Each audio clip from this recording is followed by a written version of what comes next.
বিএনপির স্থায়ী কমিটির সদস্য সালাউদ্দিন আহমেদ বলেছেন, দেশে বর্তমানে তিনটি শক্তি প্রভাব বিস্তারের চেষ্টা করছে। এর মধ্যে দুটি আঞ্চলিক এবং একটি আন্তর্জাতিক। বুয়েট শিক্ষার্থী আবরার ফাহাদের ষষ্ঠ শাহাদাত বার্ষিকী উপলক্ষে ঢাকা বিশ্ববিদ্যালয়ের টিএসসি মিলনায়তনে আয়োজিত এক আলোচনা সভায় তিনি এসব কথা বলেন।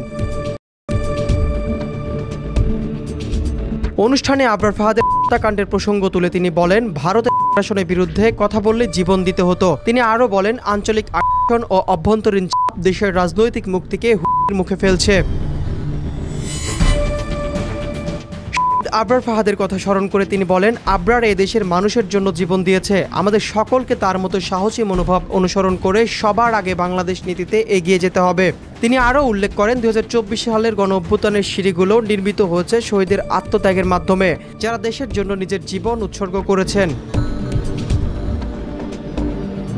সালাউদ্দিন আহমেদ বলেন, 1971 সালের মুক্তিযুদ্ধ হঠাৎ করেই সংগঠিত হয়নি। 1947 থেকে 1971 পর্যন্ত ছাত্র জনতার আন্দোলন, রাজনীতি ও ত্যাগের মধ্য দিয়ে স্বাধীনতার ভিত্তি গড়ে উঠেছিল। তিনি আরও যোগ করেন, আজ আমরা 24-এর গণ অভ্যুত্থানেও সেই উত্তরাধিকার বহন করছি। এ সময় তিনি দেশের বর্তমান রাজনৈতিক প্রেক্ষাপটেও বিদেশি আধিপত্যের প্রভাবের কথা তুলে ধরেন। সালাউদ্দিন বলেন, বাংলাদেশে বিদেশি আধিপত্যবাদ রাজনৈতিকভাবে প্রভাব বিস্তার করছে এবং শেখ হাসিনার নেতৃত্বাধীন সরকার সেই বিদেশি শক্তির কুশীলব হিসাবে কাজ করেছে। তিনি আরও অভিযোগ করেন, আবরার ফাহাদ এই আধিপত্যবাদের শিকার হয়েছেন। কেবল ভারতীয় আগ্রাসনের বিরুদ্ধে কথা বলার কারণে তাকে হত্যা করা হয়েছে।